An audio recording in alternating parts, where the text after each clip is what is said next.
এখন তুমি ইনসাফের জন্য সবার দরবারে দরবারে গেছো, কেউ তোমার উপকার করেনি, এখন তো যাতেই হবে থানায়। ছকাচ্ছে সবই তো বুঝছি, কিন্তু তোর চাচা তো আমার মারপেটের ভাই, ভাইয়ের নামে কি কেস করা যায়?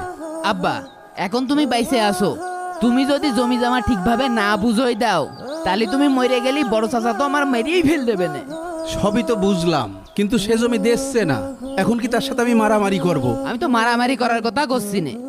তুমি প্রথমে গেলে গ্রামের ময়মুরব্বির কাছে, তারা বিচার করে দিতে পারলো না। তারপর তুমি গেলে এলাকার মাতুব্বার্গের কাছে, তারাও বিচার করে দিতে পারলো না। এখন আত্মীয় স্বজনকে দেখলে তারাও বিচার করে দিতে পারলো না, তারাও ইনসাফ করতে পারলো না। এখন একমাত্র থানা আছে, পুলিশ আছে, তাদের কাছে যাই বিচার চাতে হবে। তুমি আর কথা বাড়িও না, চলো আব্বা চলো চলো। শোনো আব্বা, থানায় যায় নিয়ে একটা জিডি করলি চাচা সুসুর করে জমি দিয়ে দেবে না। এই দাঁড়ান, আপনার নাম মাহমুদ না? জি, আমার নাম মাহমুদ। আপনার নামে